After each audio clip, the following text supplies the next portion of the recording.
Support for This Is an Experiment is brought to you by Manscaped, who is the best in men's below-the-waist grooming. Their products are precision-engineered tools for your family jewels. And Manscaped's Performance Package is the ultimate men's hygiene bundle. Join over 4 million men worldwide who trust Manscaped with the exclusive offer for you. That is 20% off and free worldwide shipping with the code EXPERIMENT at manscaped.com.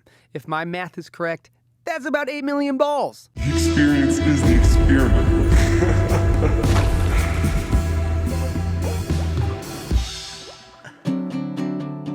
Today's guest hails from Chicago, Illinois, and has since made his way out to beautiful sunny Los Angeles, California. He's one of my absolute greatest friends in the world. This is one of the men bringing back rock and fucking roll. Please welcome the one and only Crandelion. Man, it is fun and great to be here right now because I'm always here just jamming and shit. And now we're doing business right now. We're doing it, baby. Yeah. Dude, it's so good to have you here. I have a lot of great people on that I get to meet, and that's such a fucking amazing experience having somebody new in. But there will never be anything like having one of my closest favorite people in the world on this podcast. Yeah, it's a great experience. It's a good way to take us to a different kind of relationship, you know? I love it, dude. Yeah. So let's give everybody a little introduction on you, because you have been in and on this podcast once before, and your name was not Crandelion. It was David who? And you were sitting next to one of our beautiful favorite friends in the world, Mr. Danny. And now you are here sitting on your own, still working with Danny. That has nothing to really do with it. Yeah. But Hi, Danny. hi, Danny. He's here in spirit. Yeah. He's actually just making beautiful mixes at the house. He's working on some stuff. Ooh. So now you're sitting here as Crandelion. Crandelion, tell me first of all about the name. Tell me about your experience now kind of stepping into a little bit of a new light with your project. So, for whatever reason it was, I think it was like copyright issues, trademark issues, whatever it is, I had to change David who,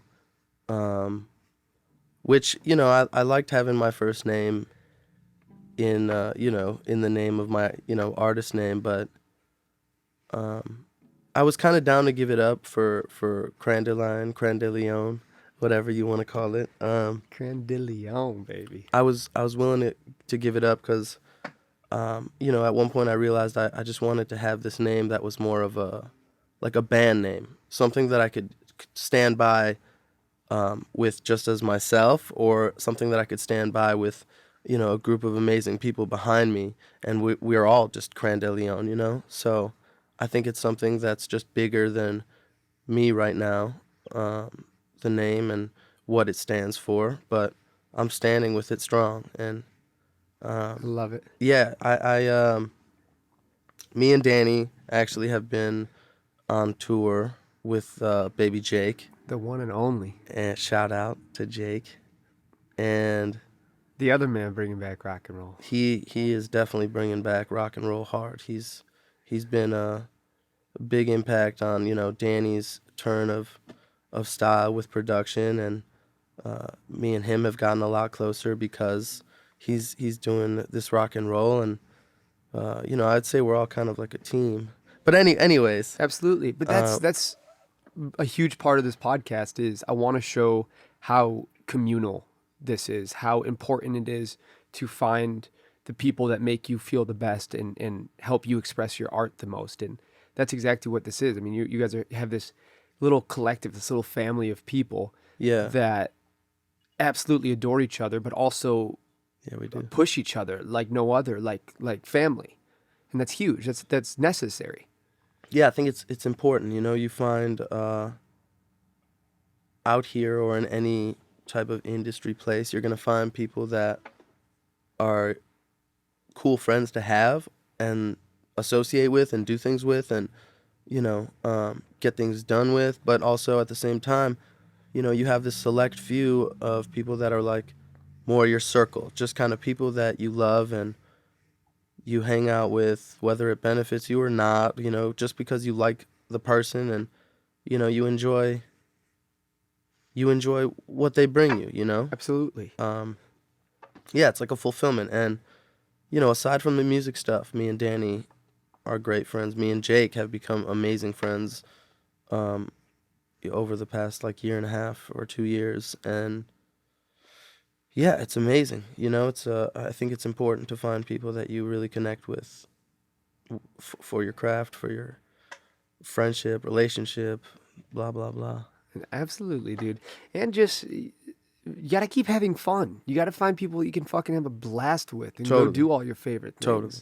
Like the mountains we might be hitting up later. That's what I'm talking about. I'm trying to hit those mountains. Let's do it. So you know, back to the story. We're on tour with Jake, and we've been having a fucking blast. We're playing at amazing places and amazing responses, and you know, it's just for him, it's his first tour.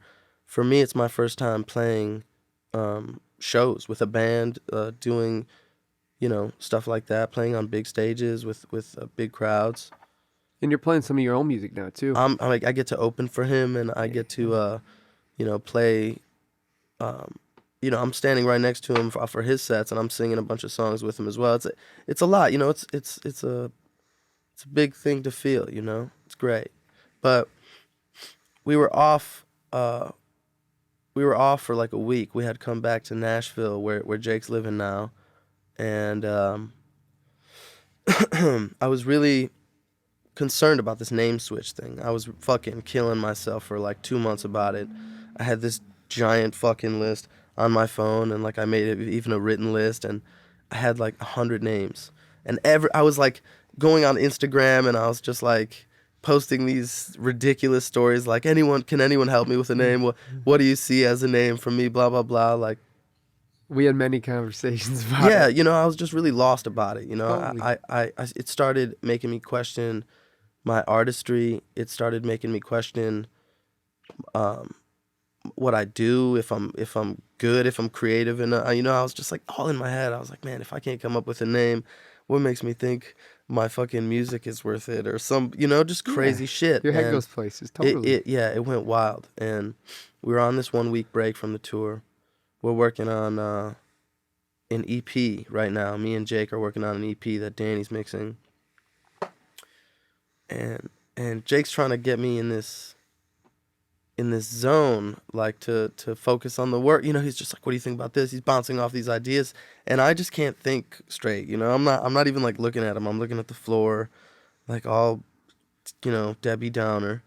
And I go outside for a smoke. I come back in. I go get a glass of water, and I'm filling up this cup, and somehow, for some fucking reason, the word dandelion just pops in my head. And I was like, oh, dandelion, sick, you know? And then immediately after, the word cranberry pops in my head. And it didn't even take, it was all like a 5 second. I'm telling you this little story about it. It's like, it was all like 3 seconds. It was like dandelion, cranberry, Crandelion, Crandelion. And I was just like, I got it, you know? And like snap my fingers. I almost dropped the fucking glass. You know, I run to the living room or to the studio, and I'm like, Crandelion. You know, and Danny turns around, Jake turns around, Tristan's there. He's a drummer on tour and also a great friend. They all they're just like, what the fuck is Crandelion? And I was like, that's my new name, you know? And bam, just like that, I looked up Crandelion. I looked it up on Instagram. I looked it up on Google, Spotify, all this shit, and there was nothing. Like, nobody was using the name.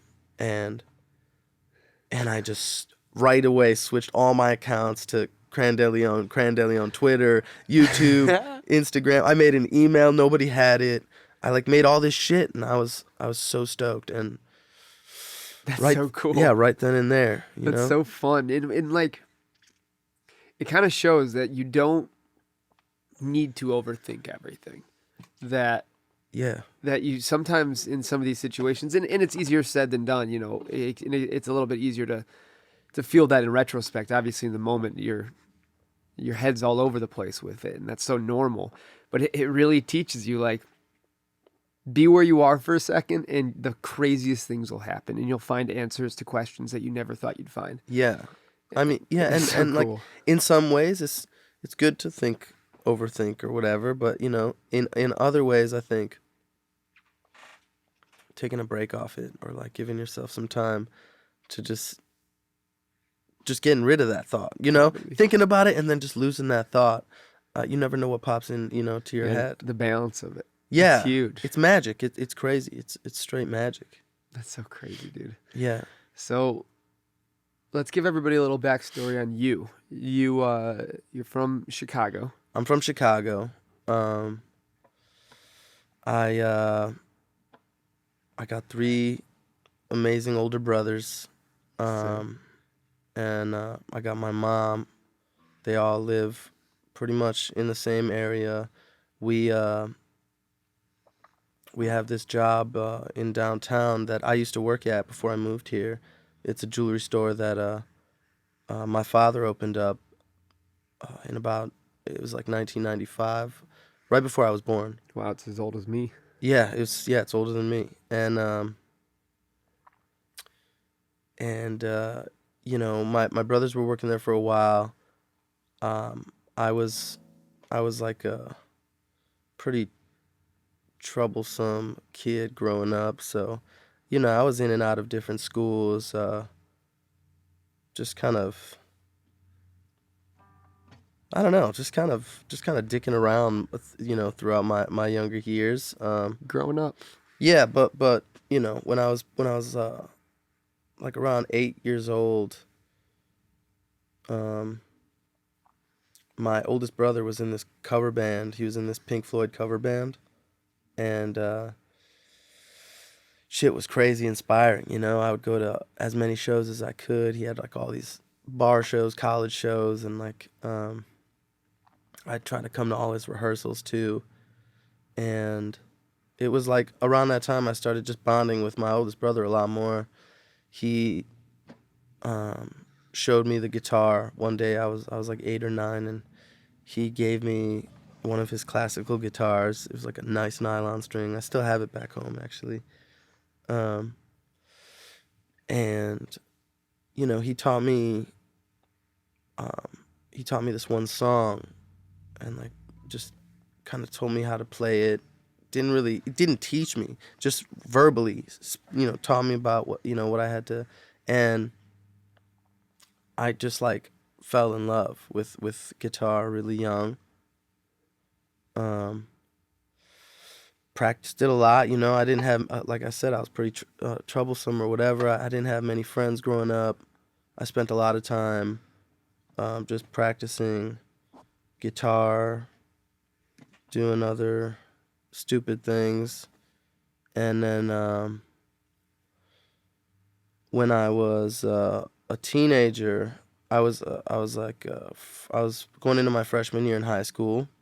My pops had passed away, and it was like a really rough time for my whole family and I.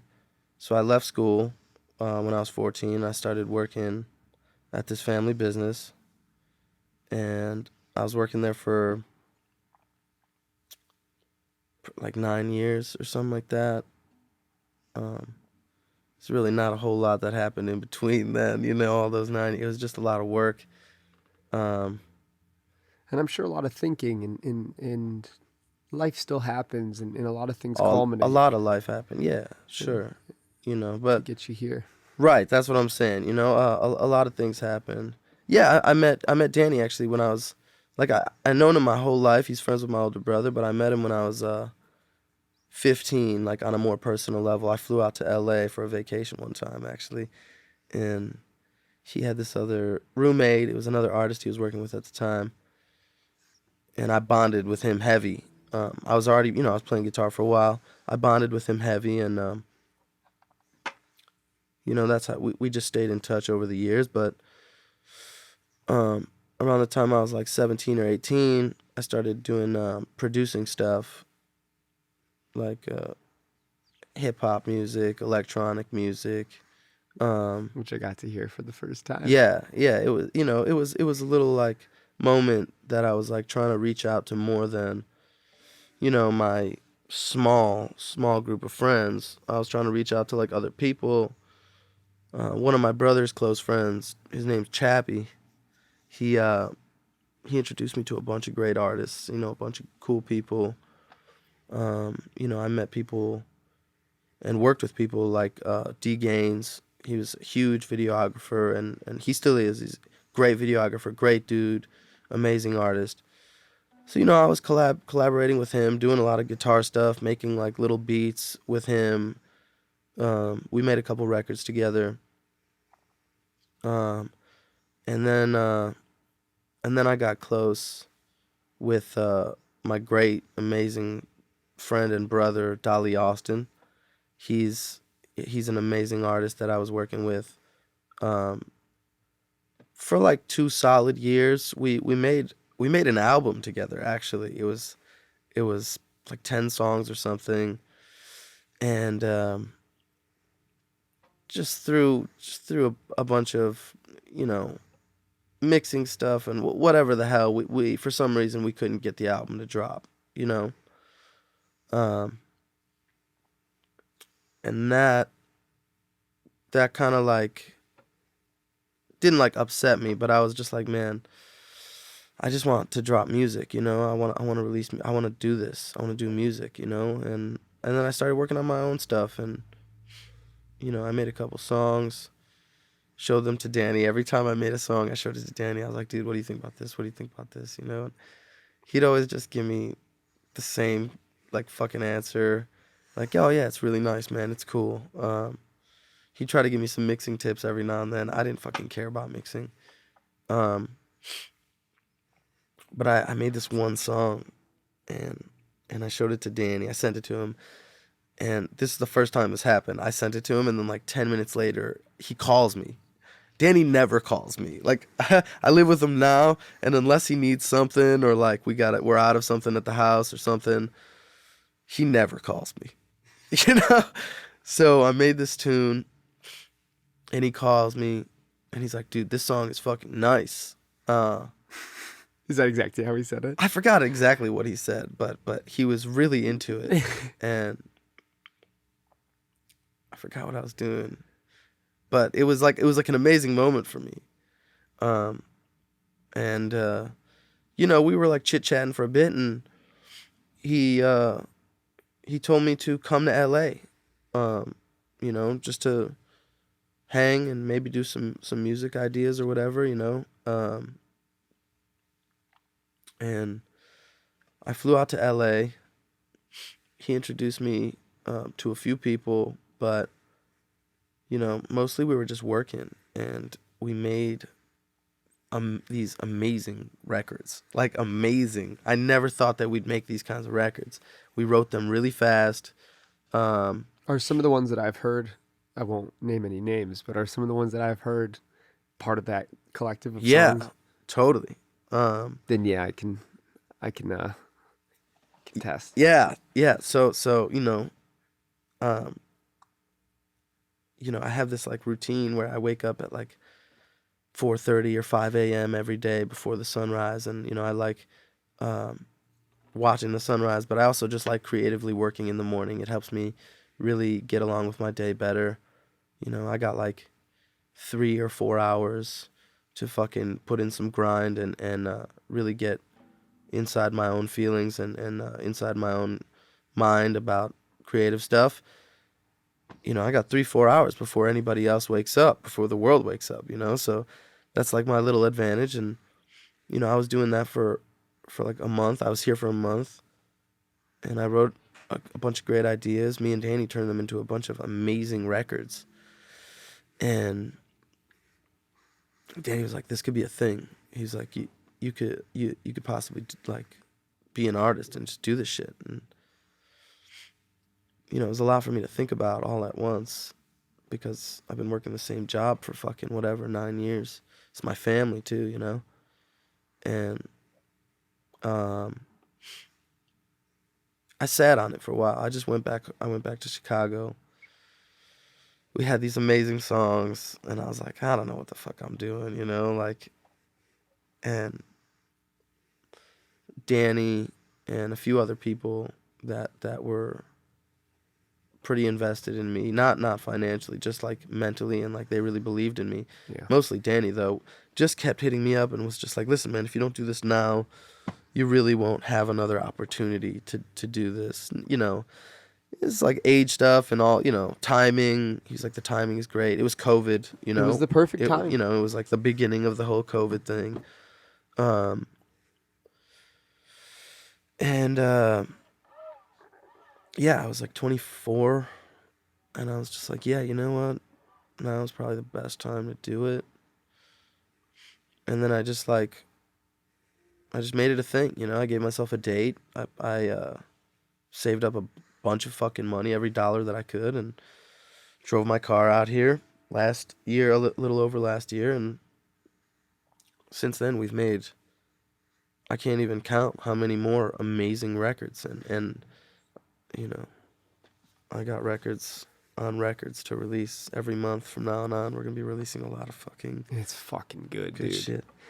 Listening to your music, I remember coming in. So I met you. I had our buddy Mickey on, Arye, Yeah, who's one of best. the greatest people on this planet. He's incredible. He's as talented as it gets, and he's a sweet fucking dude. that's a nice sound. Oh, yeah. Trust me, I live for the experiment. But there is one place in my life that I don't want to be an experiment, and that's when trimming my balls. Luckily, the Performance 4.0 package is here. Inside this package, you will find the Lawnmower 4.0 trimmer, the Weed Whacker ear and nose trimmer, the Crop Preserver ball deodorant, the Crop Reviver toner, the Performance boxer briefs, and a new travel bag to hold all of your new favorite things. I needed the Lawnmower 4.0 so much more than I ever realized. This thing has a ceramic blade to reduce grooming accidents, all thanks to their advanced skin-safe technology, a flashlight so I can actually see where I'm trimming, and not only that, but this thing's waterproof, so I can trim just about anywhere. I love this thing, and I love the whole 4.0 package, from the Lawnmower, the Weed Whacker, the Crop Preserver, the Crop Reviver, and all the free gifts they threw in. Trust me, fellas, your balls will thank you. Get 20% off and free shipping with the code EXPERIMENT at manscaped.com. That's 20% off and free shipping with the code EXPERIMENT at manscaped.com. Unlock your confidence and always use the right tools for the job with Manscaped. So when I first met you, it was at Mickey's house. We were doing a podcast, and the next day you called me. We only met for like 20 minutes, and you said, "Do you want to come to a birthday party with me?" Yeah. And I thought that was awesome, and my answer was officially, of course, yes, instantly.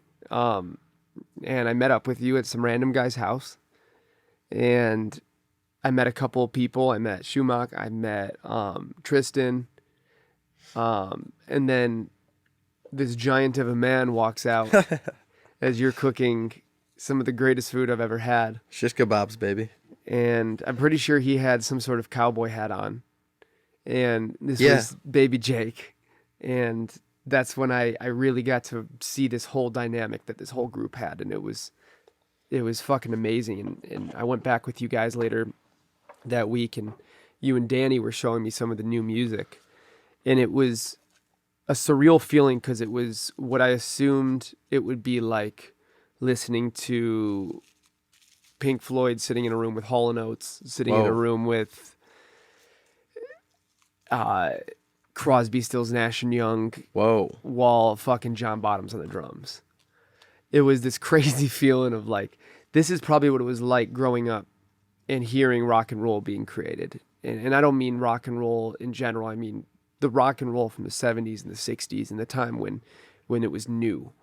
And it was such a fucking cool feeling to hear it. And my girlfriend Elle said the same exact thing. And my little brother Max is obsessed with that Love world, Max. and he loves it, dude. And it's really fucking cool to see people doing something so authentically You gotta lie.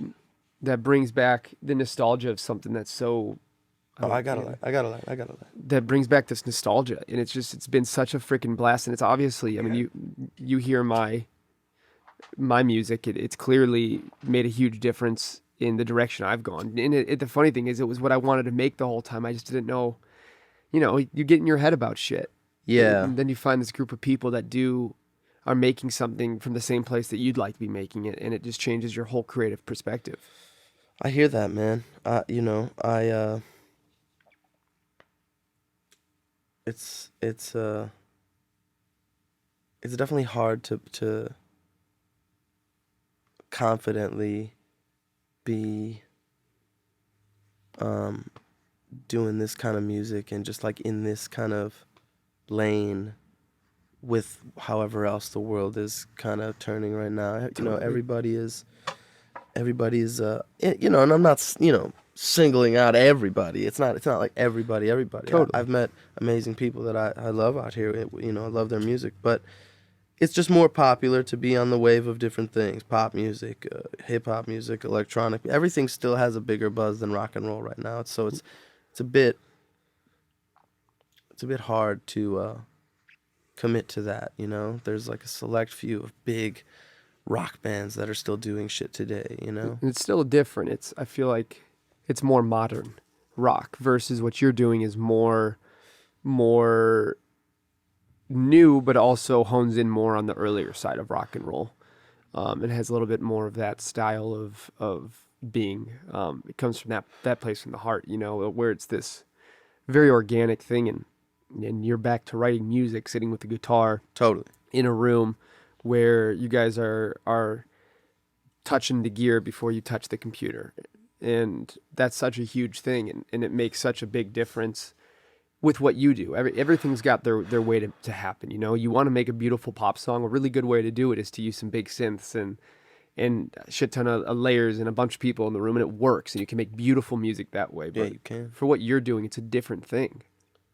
Yeah, and yeah, totally. I love the way you produce too, and I love your sound too. We definitely chase the same things with our ear and with our hearts, with what we want. And I know you're on the same page as that. And Danny, Jake's definitely on the same page. Danny is so much on the same page. It's just especially if you don't have a band, Yeah. doing this shit is like, it's almost fucking impossible. Cause like, other than we hire, I pay a bunch of musicians all the time to get on my records. Like I need string players, I need singer, like background vocalists, like I need horn players all the fucking time.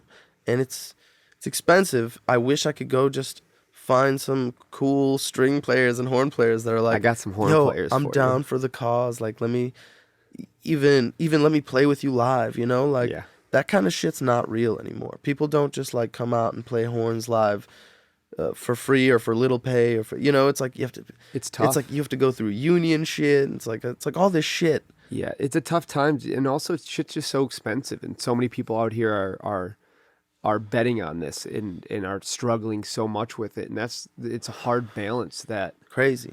that that's why it's so important to have your friend group, because then you may not be able to find a string player all the time or horn player, but if you need drums, you can come over here, and Absolutely. it'll happen that day, or you need somebody to mix, and Danny's as good as it gets, let alone 100%. at all of the production sides or whatever it is. You need a riff, you call Jake.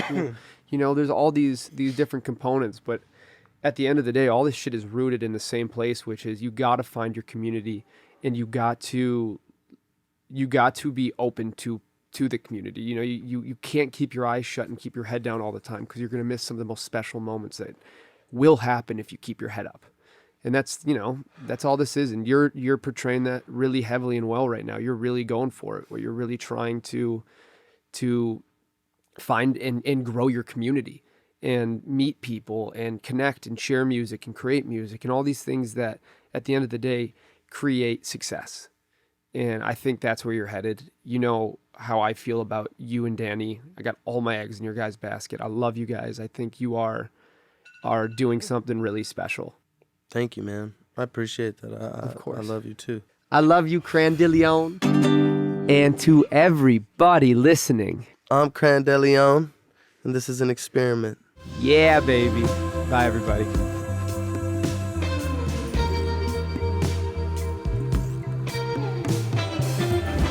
The experience is the experiment.